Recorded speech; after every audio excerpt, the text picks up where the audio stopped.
twagala otuwulire mu bufunze mpola mpola ekintu kino kye mwaleetedde bannayuganda era ebiruubirwa byakyo bye biriwa mu nteekateeka eno ey'akalulu akagenda okubeera nkali scientific. Tukwaniriza nnyo mwami Harold Kaija ogenda kuba twegatteko mu kaseera kano tubeere nga tugenda mu maaso okwanjulira n'okutegeeza bannayuganda enteekateeka eno gye mwazze nayo olunaku lwajjo eya United Forces of Change kyeki era kigenda kubanga kibatuusaawa mu nteekateeka y'okulonda akalulu ak'omwaka 2021.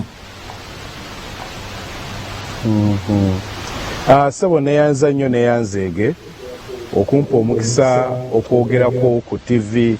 ya Salt nyembadde maze ebbanga nga sifuna mukisa guno. Njagala okulamusa bannaffe bwe tuli mu buwambe, njagala okulamusa bannaffe mwenna gye muli abali mu busoberwa, nammwe abali mu studio njagala okubalamusa okubeebaza gye mukola n'okuweereza eggwanga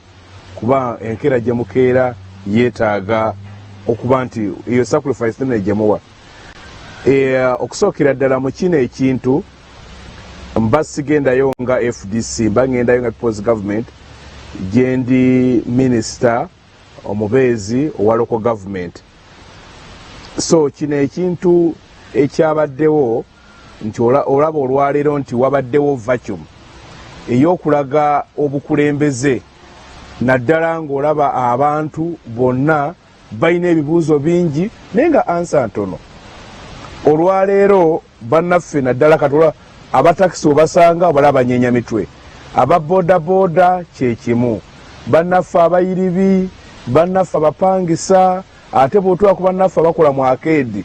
abatembeeyi, bonna ensi yonna erina bwe yabafunza naye nga tebalabawo kigenda mu maaso.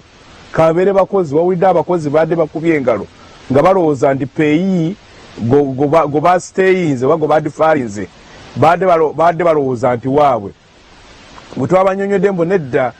ezo sente si mwe bagambyemu nti mugire nga muzisigaza ate bagaye bakama bammwe ate tebazibasonye babagambye mbu temuzisasula kati ne mujja kuzisasula mu maaso. So kati ekintu kye twakoze kyoyinza okugamba mu kitwagee mbu no nedda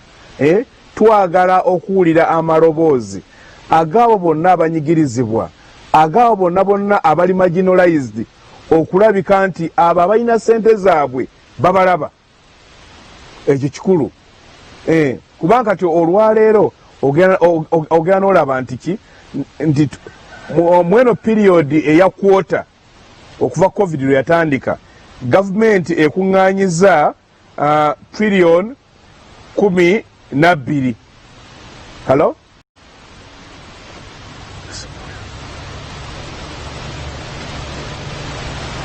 Kwendi? Gavumenti ekuŋŋaanyiza trillions 12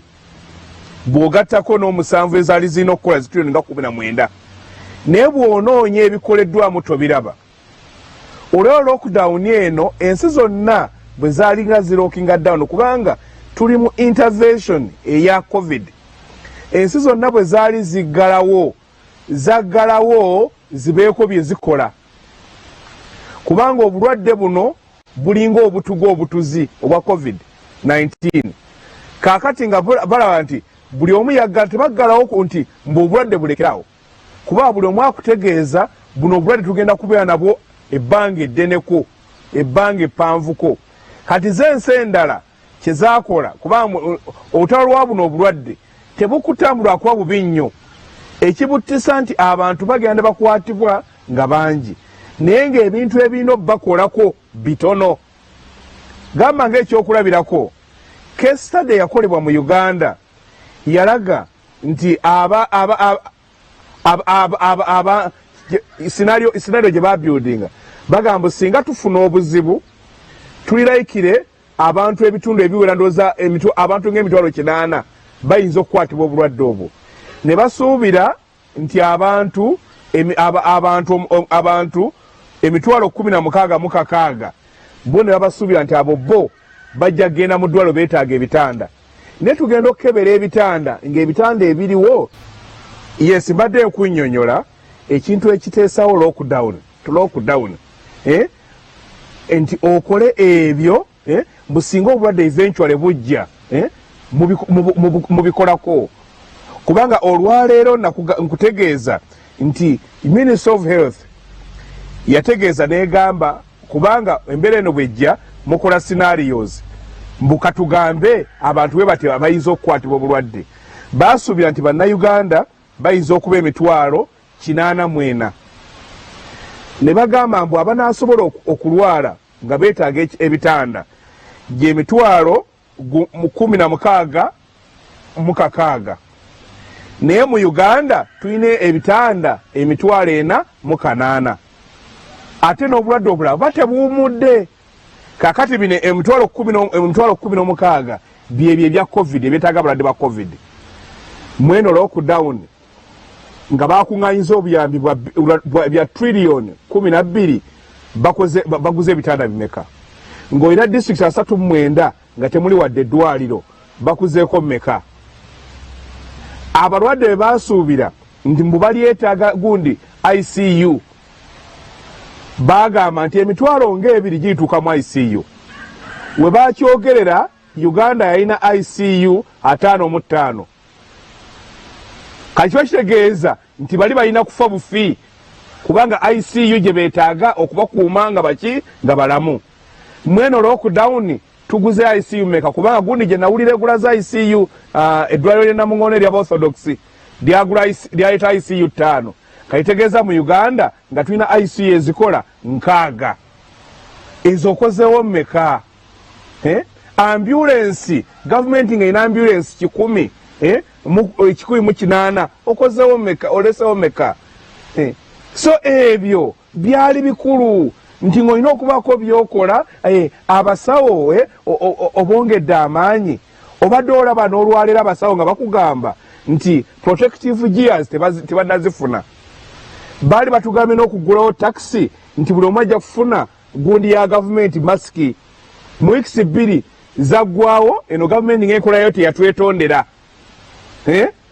nakati tetunnamanya ani alifuna ki ani alifuna masiki ne batugamba emmere bilioni 5.9 ne Kampala teyabuna kapande wakiso kakati batugambye mbwe emmere bagana emmere yaweddeko Kalimanyi Museveni yagambye mbolo phase 2 naye bw'otunya mu budget gye basomye emmere teriimu kati owulira ne Ruumi kati olwaleero twabasaba nti NSSF abantu ebawe ku ssente zaabwe waakiri ebitundu 2 ne bagamba zijja kwavuwaza eggwanga naye nga teri okuspendinga kw'abantu kwavuwaza expenditure yegaggawaza eggwanga fe abasoma ebyenfuna so kati abo abantu obataddewa abantu abali abantu baali bakola mu saaluuni abamaze emyezi 3 abantu abakola mu zaakeedi abatembeeyi abantu bonna nti olwaleero betugezaho galvanizinga gavumenti eno ebalabe nti weebali era kampeyini erimu ekigambo nti tukusaba 7 abantu buli omu ajja kukola nga sound babawulire kubanga balabika intelligence ya Uganda kubanga yo omulimu gwayo kunoonya bavuganya gavumenti naye si kunoonya embeera z'abantu ziri zitya. That is what we are talking about. Era no campaign omulimu gwabwe gwayo gwegwo nti aba abanyigirizibwa abantu abawuliranga lockdown ebamenye ngene embeera bamenye no bawanike emikono bakole ki babalabe ekyo kye tukola ki mwami Kaija katono nnyo mwakola campaign yemweno okuva mu kalulu ka 2011 era mwakola defiance eyokufuwa ngombe nokukola ekintu kye kimu naye ndowooza bannayuganda tebafuna mu kyamaanyi mwali nenteekateeka nti mwagala buli munnayuganda weebwe emitwalo 10 mu nteekateeka eno ndowooza Lord Mayor yakireese propose eyo emitwalo 10 olowooza gigenda kujja abantu mu bwavu n'embeera eno gye bayitamu okulabika nti badde engulu abedda emitwalo 10 eringa intervention baita intervention nti omuntu asobole okwetuusaako ebyo ebya bulijjo asobole okwako byegwa eggwanga emuliraanye Kenya ekifo ky'okusimbisa abantu akawunga akafaanana nga bwe wakalaba n'ebijanja ebyafaanana nga bye balaba Uhuru ye yagamba buli omu bwakiba mweka sente tuyita kukola choices nti waliwo omuntu ng'emmere agiira naye nga sapuuni si gwalina kati gw'omwongedde kawunga ng'ate naye akola ki ajeetaaga wala omulanga nga parafini gwe yeetaaga ng'eyo sikyakola ki kati bw'omwaka sente amasanyalaze olwaleero gundi esinga proportion gundi shares esinga za NSSF abakozi gye bateeka sente zaabwe naye amasanyalaze gavumenti yagaana okugasasulira bannayuganda, gavumenti negaana okubasasulira biru y'amasanyalaze, gavumenti negaana okubasalira ku misolo kubanga ensente agezikoze ziri ennene nnyo zaawa abantu sente kati entonoko kye zikola ne zikusalira ku bintu byokola. Olina kyogambye mbutuze tukola campaigns mbwoba tebaziwulira simanyi gwe saddeyo ku campaigns mu nsi yonna oba ogina kyenkana ki kuba ffe omulimu gwaffe kusoma movement sales kyezikola mu nsi yonna n'ebyafaayo byazo. I'm an expert kuba nsomye movement sales okuva nga myaka gy'etaano. Zijja ziri incremental, zijja zeegattako bwegasi. Olwaleero entegeera y'abantu gye bali bategeera ebintu ne gye baagala okulanzira programu z'ebyebifuzi si yali eyedda. Luli buli TV yaggulangawo kati ku makya basaako music ne bakizula abantu bakyaga music baagala okumanya ebigenda mu maaso. So kati bwe tuba nti tubatuusiza ku level nti okumanya ebigenda mu maaso kye kikulu, awo twekuba mugule tugamba ekyo tukoze eki tuwangudde naye ne tusigala nga tukyeyongerayo. So kati olwaleero omuntu akyalinga luli wamulimba nga byonna byagala okumulimba kati n'okubanga ffe tubaggyeko akatambaala ako ne tubaga nti tandika okunoonyereza, tandika okwekuba kati nga nze economics wange wa comparative luli baga omanyi bwe twajjira mu 86 ne bagamba nedda mu 86 gwe bwajja ate Kenya yali etya, Congo yali etya, Rwanda yali etya, South Korea yali etya. Utawo kwewe kubanga oyinza okulowooza mbulooza mwena kyotambudde naye nga oli zero. Eggwanga ntulisigalira mu nsi zinamba lujega zoyinza okugamba enjavu 10 ezisembayo nga mu Uganda mweri naye ng'erimu abantu abagagga abafuge. Uganda yeyina rekodi nga bannabyabufuzi byayo oba n'abakozi ba gavumenti be basinga obugagga basinga ne bagundi n'abantu boyinza okugamba private sector. Teri nsi ekulaakulana ng'ekyo bwekito bwe kiri. Buli nsi yonna enkulu ekulaakulana abantu abagagga babeera mu private sector bakola kubanga Oweekitiibwa Mukulu Kaija bwe wabadde otandika wali ssebo omwana w'omwami wangi ssebo akoolira era mune nsanyusa okuwuliza nange ssebo kaakati waliwo wabadde wano omukopi bwe wabadde otandika wali wagenze n'ogamba nti mwagenze mu gundi eno mu United Forces of Change nga People's Government. Inze gwe inze FDC tekirimu. No, FDC waloze tuita constituent parties kubanga arrangement eno okusinga eri wakati wa People's Government ne People Power be lead tuzita platform ze lead kakati ze tuita constituent parties ne zijogaba backup tegeera simayo mantegereka kubanga ffe People's Government ye platform yetugamba government gye twasaawo ng'amaze otunyaga obululu kubanga nga tugezaako okulaga nti waliwo enjawulo wakati wa gavumenti n'ekibiina ky'ebyobufuzi ekiwangudde gavumenti. Kati olwaleero tulinamu CP People's Government, tulinamu aba DP, tulinamu n'aba independent. Kati oli bw'atulira People's Government nga tunde FDC abatabadde fair eri bannaffe baliki abalala. So kuba discussion ezayita kino ekintu zali platform ya People's Government na People Power. Okay. Kati muzze naye nga muzze out of clashes ezibadde mu opposition mugenda kusimba wani mu kino kubanga tulaba nti kati mubanga olese emitwe ebiri gino eja People's Government nga head Richard Kano Kiza Besigye ne People Power Robert Kyagulanyi Center ani agenda okubeera mabega wani mu kino bwe munaba mukanyizo tusuubira ani nga mugenzi already nga mugenzi muklashinga platform eno era singa mwawuliriza bulungi endowooza nti guni mwinawo kopi releases ezasomeddwa teyabadde platform yakunoonya kalulu kubanga kano akalulu kali mu maaso ne bannayuganda abafa enjala baliwo kati omaye ekibi kya uganda wano ffenna twagala kutunuulira bannayuganda nga mwai Museveni wabatunuulira kubanga mwai Museveni atunuulira bannayuganda nga musolo nti eno taxi base bagiva musolo bwe guti abatunuuliranga katale nti abaguze abatunuuliranga bululu katalina lunaku lwabatunuulira nga bannansi nabo balina kye beetaaga okubakolera kati ffe ekyo kye tuliko nti tunuulira bannayuganda as citizens omulina abo batalonda kati eno platform yaite eadressinga n'omwana ow'emyaka 2 biki bye yeetaaga so kati eno kyeriko nti bwe tumala okufaana abantu bano okubakkakkanya stress gye baliko then bateekemu ebyokola ki ebyokulonda naye akati obeera selfish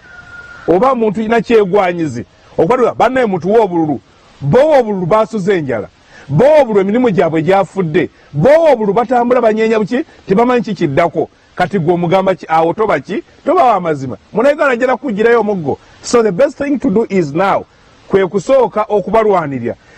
kubanga omuntu okugaba akalulu alina kusooka kubanga akola ki nga yekkiririzaamu lwosalawo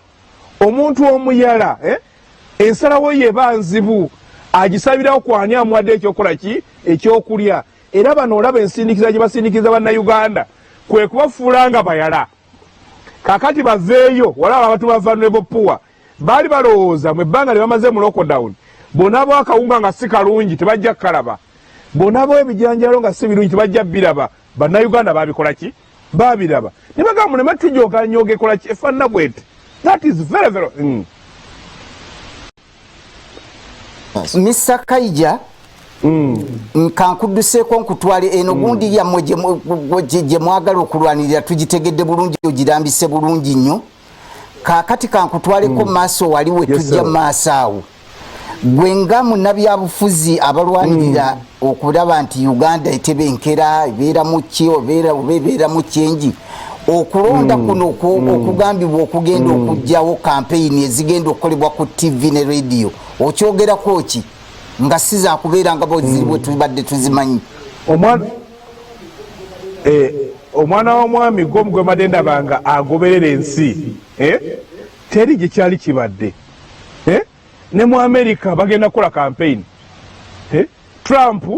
yabadde alina okukola noza gundi campaign ku Lwokutaano okubalaale ne bagimugana buganyi lwakuba mu lunaku lwabaddugavu lwebajjukiramu lwebakola ki lwebali liberated ne bakkiriza okubeera free South Korea yakola campaign n'abala bonna Malawi ndowooza naye eronda mu wiiki eno teri tosobola gamba nti TV mu Uganda ziri mmeka radio mu Uganda ziri mmeka zigenda kubeera za bwereere ye bameka bannayuganda abalina ki kubanga waliwo n'ebitundu nga tebaweza na 2% abalina radio ate ezo TV tozoogererako ddala ebintu ebisi kubanga TV kasaafuka yakusasulira abantu bangi ne bagikola ki ne bagivaako kaakati oyo omuwadde omukisa okusalawo ng'awuliriza kaakati ono ataafune sente zigenda kusaba kalulu ku radio kubanga ezeno nfunye omukisa ati munteedde okugwera eri naye bw'ogenda eri up country bakugamba kati bwe naagenda ng'ekindeese wano si mmwe mumpise nga nze kwetunda essaawa namba mmanyize mugitunda kuba ngimanyi essaawa namba ya TV erimu 2,000,000 kakati bameka asobole okujja kati bwe najja essaawa namba waliwo abataliiko nasobola nti obafuna radio mbyalo ezisaba emitwalo 6 ku kakadde ku 2,000,000 bameka abasobola ekintu ekyo nze ndowooza kino ekintu bakikoze kuyamba abo already abali mu bifo basigale mu bifo kubanga waliwo n'omuntu ayinza okukwata n'asasula najja n'awa so TV n'agigamba wadde sente emyezi gino 3 gyonna nze nsasudde mbuukinze kati nga sobola kujja ne wabataliiwo aba yasasula ekyo waliwo eggwanga eritali lyewala sijja kwogera oli bwe yagenda okuvugana ne banne ebifo byonna byose okuba mulaale n'abirizavinga emyezi 3 bwagenda nga muhoolo nga bagamba yagipangisizza bwagenda nga ku kisaawe nga bagamba yakikoze eki yakipangisiza na kino kisoboka so kyetulina okukola eno tuyita new normal bye nagambye nti bano balina okukola mu lockdown tebakozeeko n'ekimu singa twabikola nga amalwaliro tugataddewo ebitanda tubitaddewo wona ekintu ekisinga obukulu omwami w'omwami tebayita immunity tubatwogerako kubanga okulwanyisa buno obulwadde weetaaga kukola ku maanyi gana omubiri gwe okusobola okulwana era ffe twawona eddoozi gye tuzze tukola kitutambuza gye tugamba funa lita y'amazzi agabuguma ogiseemu galiki piisi 10-15 oseemu lemoni eniimu eniimu 2 okwate akatungulu akanene kamu okwate ejjinga eyenkananga ekigalo kyange kino gundi jinga 4 ne kamulali 5 ozise mu blender obanga osobola ozisekula olinda amazzi ago gawole buli saawa 8 onyeeko ki onye okwate egundi spoon ejiko 2 ozinywe omubiri gwo gujja kuba gwa amaanyi ng'osobola okulwanyisa buno buki obulwadde kati bannaffe bo ebirwanyisa obulamu tebabyogerako bagamba naaba mu ngalo sibako masiki sibako nti naye akati singa obulwadde bubuuka ebintu ebyo okola otya bino byegabyo olina okukola ki okola so akalalo ka scientific kafu nze kyendowooza obudde buno kuba mwami Museveni watuuse alinga amazzi gookya amazzi bwe gatuula ku boiling point ebintu 3 bibaawo okusooka go gennyini gatandika okukendeera ekyokubiri entamu ne mwogafumbira naye esobola okuwumuka ebeera affected ekyokusatu n'enku z'obwoyololeza obwereere kati climax gye yatuukako bimwakka busi nakira kye tulowooza lwaki tetukozesa obudde buno neteesa ku kibayita transition kubanga ebintu ebitambula mu maaso eggwanga lyaffe ligenda mu ddubi teweetaaga kubeera mugezi kuliraba mwana w'omwami gw'omanye ekyali e Somalia oleo n'abasirikale abagenda e Somalia tebamanyi na kye balwanirira kubanga basinga bato babeera mu myaka 2 gundi siyadi bale bamugwa mu 91 nti nensi kutunula zi Libya tunula nti kubanga njagala okubategeeza bw'oba oyagala eggwanga okutebenkera olina kendeeza bwavu buli mwavu omugojja mu bwavu oba oleese mirembe ne kati olwo ekyateesawo kafyu abasinga tebakibabuulira bamanya nti abantu bangi abadde bakulowooza endya abagenda okulumba ennimiro z'abantu abagenda okumenya amayumba juzi waliwo omukyala amuyita Waligo wa DP yesimba ekalungu bamukubireko ewuwe oli abuuka ekisenge ng'atudde ku shedi ali ku smartphone omwana ajja n'amukuba akayona essimu n'agikwa n'agitwala so kati eyo embeera erabika egenda kula ki okweyongera kubanga abantu bangi tasobola kugumiikiriza kufa njala ng'amanyeewo omwana w'omwami mu lujja mulimu ettooke oba munda mulimu kitivi naawe ote oba walabye abantu bangi mu buno obudde one abatunze ebintu byabwe eby'omu nnyumba abatunze ne ku ttaka nyina ennyumba gye mmanyi ng'ogira eri miliyoni nga 2 nanyini asaba miliyoni 7.5 ate oba yafunye agigula waliwo omulala gwe mmanyi poloti yali yasala ku lujja lwe poloti ng'eri miliyoni nga 15 naye oli n'amunyigiriza amugamba nkuwa 6 nene ku 6 n'amuwa keegi katoyo alina ebibi ebyokutunda abatalina bagenda kusibirawo tulina kutandika kunoonya bannaffe abatalina kye balina yes halo tugenda kwatumulamu katono nnyo bwe tudda atujja batandika nsanyusa okubawuliza abatulaba mbalamusizaako omuganda Kaija akulamusiza n'abali mu studio mbalamusiza tetulina kutya kwonna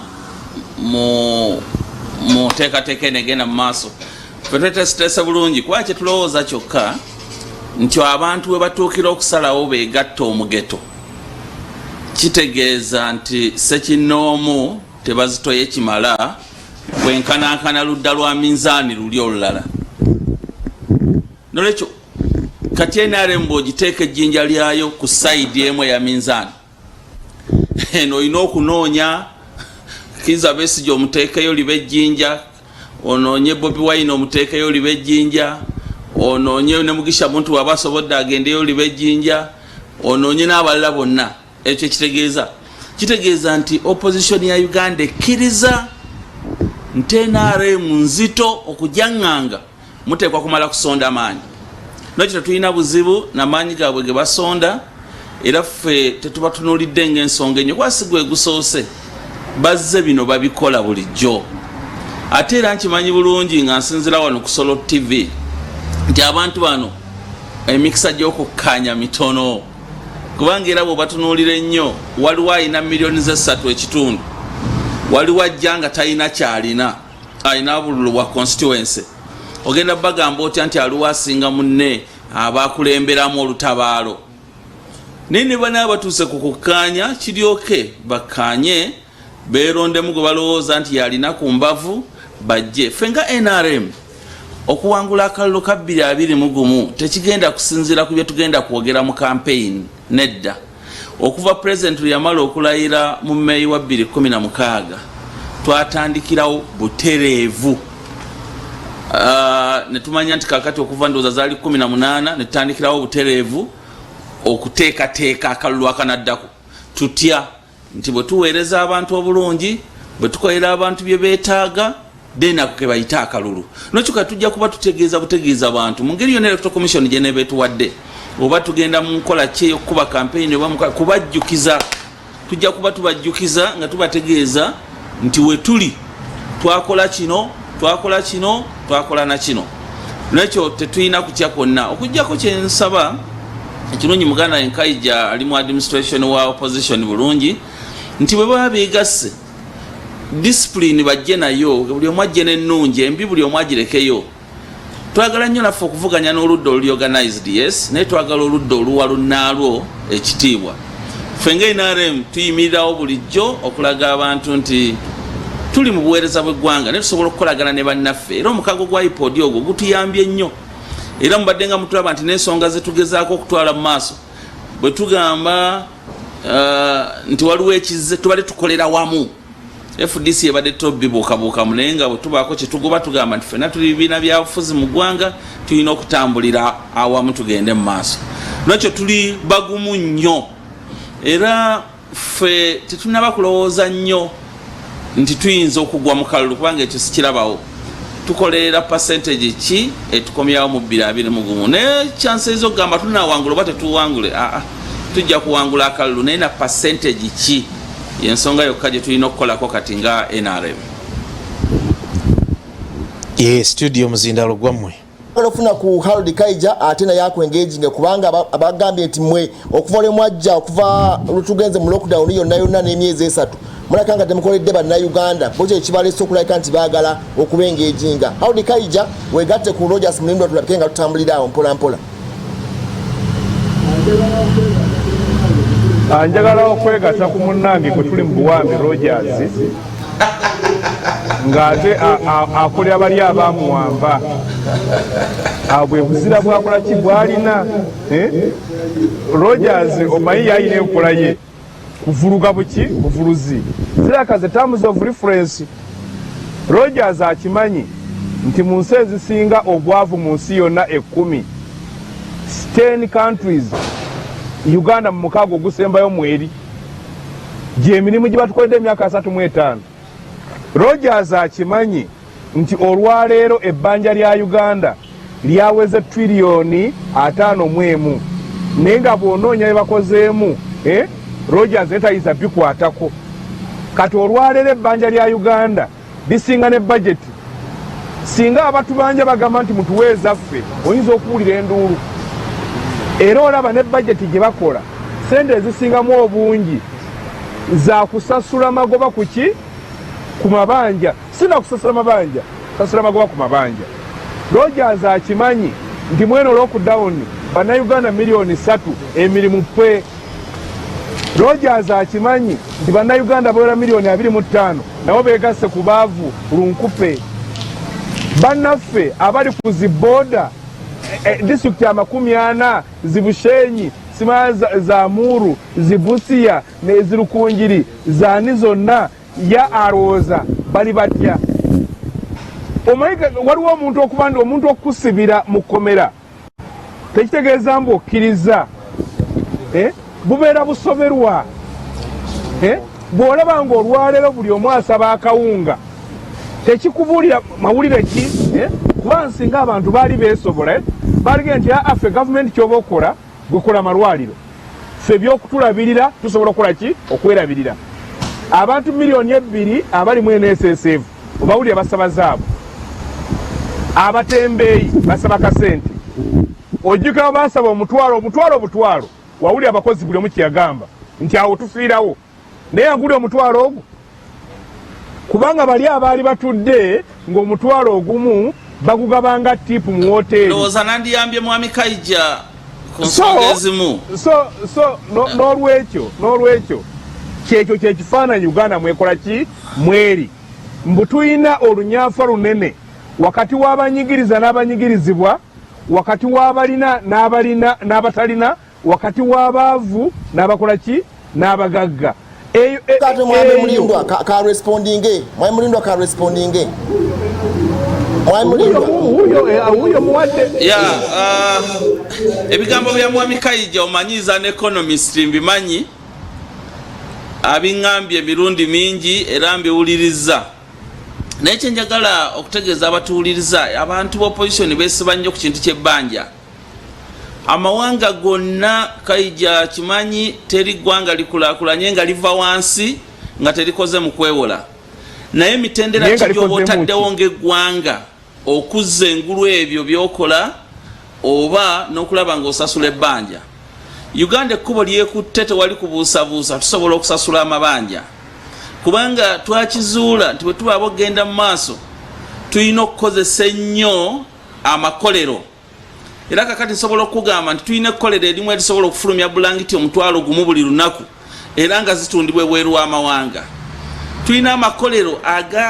agasitudde ekimala nti ne mu mbeera enzibu ng'eno gye tubaddemu ya COVID-19 ekkolero osobola odigamba obugambi ntandika okukola kino era ne bakikola. Bw'oba otunuulira nti twajjanga engoye z'amagye ebweru, twakozesanga ebyambalo bya poliisi ebweru, naye nga kakati nayitiro esobola obbikolera n'ebikuwa. Tusobola okugamba nti kakati ffe tuguza ne bannaffe bano be bawaana abatulinaanye ne tubaguza ebintu nga sanitizers nga tuzikolera wano. Masks ze twandiguze nga n'amawanga amalala agamu agogerwako gakyazinoonya. President ayibannyonnyodde emirundi mingi tuzikolera wano. Nakyo singa oludda lwaffe olwo olw'amakolero lugenda mu maaso y'enfuna y'eggwanga tewali kubuusabuusa nti ensimbi zino tuba tulina okuzizza netusasula ayina tusigala nga tutambula bulungi. Omwana w'omwami nakyo teweeraliikirira mu byonna. Omwana w'omwami ate simanyi ekirala kyenjagala okugumizaako bannayuganda. Mulindwa mwami Kaija agambye nti mwagala okubatwala mu kalulu akali scientific tebakakkiririzaamu, tebagala kubatwala kulondera ku TV na radio. Wadde byonna mubyogere naye bo ensonga yaabwe eri ku scientific election gye bataagala omwaka ogujja. Bagambye nti temikutte bulungi, lwaki mwagala okubasindiikiriza okulonda nga tebeetesitese bulungi mu kaseera kano? Kakati bannaffe ab'opposition ekizibu kye balina nti kye baba baagala nakyo baba tebakimanyi oluusi. Kubanga kakati mu mbeera eno eriwo waliwo bannaffe ab'opposition abawulira obubi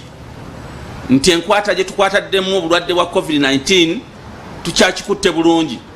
Nga bebo bawulira abagamba bw'ogamba omuntu tuteekako masiki agamba muteeka kiri ogenda omuvunaaniramu, teeka ki eriwuliwo naye nga tamanyi nti kyabulamu. Kati bwe tugamba nti tuddeyo mu nkola ey'okunoonya akalulu bassebo ne bannyabo, nze simanyi electoral commission kyegenda tugamba olwaleero. Naye singa electoral commission evaayo netugamba nti tugenda kunoonya akalulu aka rallies, nze kennyini nja kuvaayo nange mbambalire. Kubanga tetuyinza kati genda kutandika kukuba nkuŋŋaana kiri olabira ddala nti obulamu bw'abantu batubutadde mu buzibu. Ekyokusooka bannayuganda tebeefiirayo,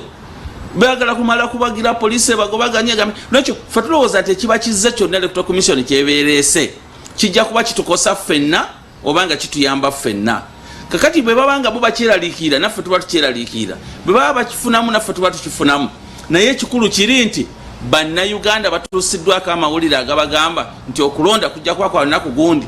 kuba bwe bategeera ekyo tujja kuba tumaze buli munnayuganda waali ajja kuba amanyi kyayagala okulonda lwekyo si ffe tukireeta neffe tulinda electoral commission kyegenda okutugamba tulabe neffe tuli ready ku nsonga yonna gye banaabaleese oba tugenda mukire wa mukiro naye singa batwala mukire Mwami Kaija genda maaso bagiziika akade kagenze Mwami Kaija wumba ebisembayo akade kagenze ekusookera ddala nja kutegeeza bannayuganda mukwano gwange omuadvent asibye abantu ekiwaanyi ebbanja lye tulina terizimba factory ya night rusi ya gavumenti nezo zayogeddeko mu mwaka gwa 91 gavumenti ya Uganda bagisonyiwa amabanja nedda ku zero wawulidde mu covid nga Mwai Museveni agamba abantu banja batusonyiwe bw'oba olina obusobozi obusasula amabanja ogamba otyo ki ndi batusonyiwe mu bajeti yaabwe temuli muna provision asasula ki mabanja factories z'abagagga sekinnoomu be bazimba ebintu byabwe bwe tugenda mu kalulu akalulu kaba kaliwo nti omulonzi asalewo decision making kibayita okusalawo kwe kubanga afunye okumanya okwetaagisa the right information n'asalawo katuyina poma emyaka gino 5 gyonna mubadde mulaba tebatukkiriza dde okuyimirirako awantu awamu batugoba mu studio za rediyo kaakati otugambye gweka gwobadde onoonya akalulu otuge tugende ku tv ng'ezisinga zizo bwe zisaba zizo za mikwano gyo n'abasajja bo n'endala ezisali z'abasajja bo osobola obbalagira kaakati nkugambye n'ebbeeyi y'okugula airtime ku ssimu kugundi ku tv ne ku rediyo bannayuganda abasinga obungi tebalina wadde ka tv abazirina bangi bazirabako firimu abatono olusi n'olusi katugende wa Mlindo ekisembayo Mwami Mlindo ekisembayo kadde kagenze kigambo kimu tufundikire ekisemberayo ddala bannayuganda balina okukimanya nti ensimbi ze twewola tezizimba makolero kituufu naye ate bw'otuuka okusasula ojja mu misolo gyonna gyojja ne mu makolero n'ogiteeka mu pool n'ogamba nti kakati kantole ku zino nsasula ebbanja ekirala nti President Museveni abantu balemu okwawula Mwai Museveni ng'omukulembeze w'eggwanga emirimu gyakola mu budde buno gya ggwanga naye ate ekiseera ky'akalulu bwe kinaatuuka alina gy'alina okukola nga candidate kubanga nkakasa bukakasa nti tetuyinza kukyusa mmesi waffe nga tukyamulina ajja kudda nga candidate waffe lwekyo abantu balemenga kweraliikira nti ate ye abadde akampeininga abantu badde batambulanga ne Mugisha Muntu atambula mu ggwanga Bobi Wine abadde nga akola ebibye ate ne Kano Kizza Besigye yadde tawadde ku bantu kawunga mu kiseera ekizibu naye era tumulabye ng'akola emirimu gye toyaza nnyo ttiimu zonna ezibaddeyo kubanga twegaseeko toyaza Mwami Kaija toyaza Mwami Mulindo akadde kemutuwadde tugenda kubanga bwe bityo bijja okutambula ne kampeni zijja kunyuma nnyo ndowooza ate eza TV tujja bawo obudde obulala mukomewo ate mwongere okutaanya ensonga zezimu so ku lwa ttiimu yonna tujja baagaliza akaseera akalungi so tubaagala nnyo tubagamba nti weewaawo tujja kwegatta ate ku isi gye bujja kukatona okwongera okutuwa road map so ku lwa ttiimu yonna tujja kukwatagana olunaku olwokuna bannaffe bankya bajja kubaawo Mwami Senkubige n'omukyala Nabwire Fedde ate ffe tujja kudda ku lunaku olwokuna mbeere bulungi mweraba